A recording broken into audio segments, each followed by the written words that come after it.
Hello, welcome back to my channel. അപ്പോൾ ഇന്നത്തേത് breakfast ആയിട്ടും ഈവനിങ് സ്നാക്ക് ആയിട്ടൊക്കെ തയ്യാറാക്കിയെടുക്കാൻ പറ്റിയ നല്ല ടേസ്റ്റി ആയിട്ടുള്ളൊരു പലഹാരത്തിൻ്റെ റെസിപ്പിയാണ് കാണിക്കുന്നത്.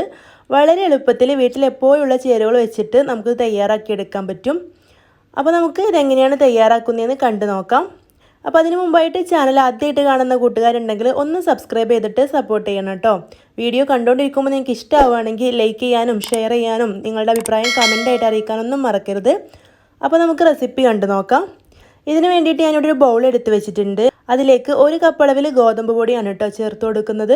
ഇനി ഇതിലേക്ക് 1/4 കപ്പ് അളവിൽ തേങ്ങ ചിരവിയതും കൂടെ ചേർത്ത് കൊടുക്കുന്നുണ്ട്. അപ്പോൾ തേങ്ങയുടെ ടേസ്റ്റ് നിങ്ങൾക്ക് ഇഷ്ടമാണെങ്കിൽ ഇത്രയൊക്കെ ചേർത്ത് കൊടുക്കുക. അതല്ലെങ്കിൽ കുറച്ച് കുറവായാലും കുഴപ്പമൊന്നുമില്ല. തേങ്ങ ഒരുപാട് ഉണ്ടാകുമ്പോൾ നല്ല ടേസ്റ്റാണ് കേട്ടോ. ഇനി ഇതിലേക്ക് നമുക്ക് മധുരത്തിന് ആവശ്യമായിട്ടുള്ള പഞ്ചസാര ചേർത്ത് കൊടുക്കണം. ഞാനിവിടെ ഒരു 3 ടേബിൾ സ്പൂൺ നിറയെ പഞ്ചസാര ചേർത്ത് കൊടുത്തിട്ടുണ്ട്. ഇതിന് പകരം നിങ്ങൾക്ക് ശർക്കര വേണമെങ്കിൽ ചേർത്ത് കൊടുക്കാം കേട്ടോ. അപ്പോൾ ശർക്കര പാനിയാക്കിയിട്ട് ചേർത്ത് കൊടുത്താലും മതി. ഇനി ഇതിലേക്ക് മധുരം ഒന്ന് ബാലൻസ് ചെയ്യാൻ വേണ്ടിയിട്ട് ഒരു നുള്ളു ഉപ്പ് ചേർത്ത് കൊടുത്തിട്ടുണ്ട്. ഇനി കുറച്ച് ഏലക്ക പൊടിച്ചതും കൂടെ ചേർത്ത് കൊടുത്തിട്ടുണ്ട്. 1/4 ടീസ്പൂൺ ഏലക്ക പൊടിച്ചത് ചേർത്ത് കൊടുത്തിട്ടുണ്ട്. നിങ്ങൾക്ക് ചെറിയ ജീരകത്തിൻ്റെ ഫ്ലേവർ ഇഷ്ടമാണെങ്കിൽ ഒരു 1/2 ടീസ്പൂൺ ചെറിയ ജീരകം കൂടെ ചേർത്ത് കൊടുക്കുക കേട്ടോ. ഞാനിപ്പോൾ അത് ചേർത്ത് കൊടുക്കുന്നില്ല. അതുപോലെ കറുത്ത എള്ളോ കരിഞ്ജീരകമൊക്കെ വേണമെങ്കിൽ ഇതിലേക്ക് ചേർത്ത് കൊടുക്കാൻ പറ്റും. ഇനി നമുക്കിതെല്ലാം കൂടെ നല്ലപോലെ ഒന്ന് മിക്സ് ചെയ്തെടുക്കാം. അപ്പോൾ ഞാനിവിടെ നന്നായിട്ട് തന്നെ മിക്സ് ചെയ്ത് കൊടുത്തിട്ടുണ്ട്. ഇനി നമുക്കിതിലേക്ക് വെള്ളം ഒഴിച്ചു കൊടുക്കണം. അപ്പോൾ ആദ്യം തന്നെ ഒരുപാട് വെള്ളം ഒഴിച്ചു കൊടുക്കരുത്. കുറച്ച് വെള്ളം ഒഴിച്ചു കൊടുത്തിട്ട് നന്നായിട്ട് തന്നെ മിക്സ് ചെയ്തെടുക്കണം. അപ്പോൾ ഞാനിവിടെ ഇടയ്ക്കിടയ്ക്കായിട്ട് കുറച്ച് വെള്ളം ഒഴിച്ചു കൊടുത്തിട്ട് ഈ ഒരു പരുവത്തിൽ ആക്കിയെടുത്തിട്ടുണ്ട്. അപ്പോൾ വെള്ളം കൂടി പോവാതെ ശ്രദ്ധിക്കണം കേട്ടോ. ഇനി ഞാനിതിലേക്ക് ചേർത്ത് കൊടുക്കുന്നത് 1 ടേബിൾ സ്പൂൺ റവയാണ്. അപ്പോൾ അതും കൂടെ ചേർത്ത് കൊടുത്തിട്ടുണ്ട്. അതിൻ്റെ കൂടെ ഒരു നുള്ള് സോഡാപ്പൊടി കൂടെ ചേർത്ത് കൊടുത്തിട്ടുണ്ട് കേട്ടോ. അപ്പോൾ റവയും സോഡാപ്പൊടിയും കൂടെ ചേർത്ത് കൊടുത്തിട്ട് വീണ്ടും നല്ല പോലെ ഒന്ന് മിക്സ് ചെയ്തെടുക്കാം.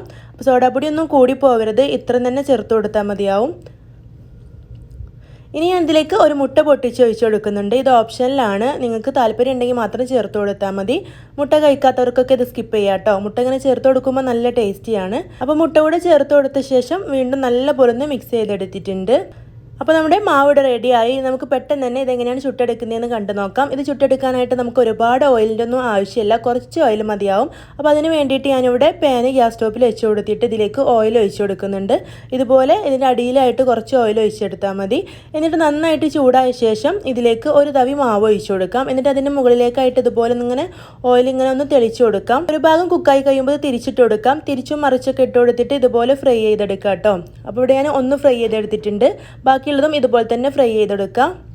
അപ്പോൾ ഇതുപോലെ നന്നായിട്ട് തന്നെ എണ്ണ അതിൻ്റെ മുകളിലേക്ക് ആക്കി കൊടുക്കുകയാണെങ്കിൽ നന്നായിട്ട് തന്നെ പൊങ്ങി വരും കേട്ടോ. അപ്പോൾ ഇതിവിടെ റെഡി ആയിട്ടുണ്ട്. ഇതുപോലെ ഞാൻ മുഴുവനായിട്ട് ചുട്ടെടുക്കുന്നുണ്ട്. അപ്പോൾ നല്ല ടേസ്റ്റി ആയിട്ടുള്ള കറിയൊന്നും വേണ്ടാതെ തന്നെ രാവിലെയൊക്കെ സെർവ് ചെയ്യാൻ പറ്റിയ നല്ലൊരു പലഹാരമാണ്. എല്ലാവരും ട്രൈ ചെയ്ത് നോക്കണം. ഇഷ്ടമായിട്ടുണ്ടെങ്കിൽ ലൈക്ക് ചെയ്യാനും നിങ്ങളുടെ അഭിപ്രായം കമൻ്റായിട്ട് അറിയിക്കാനൊന്നും മറക്കരുത്.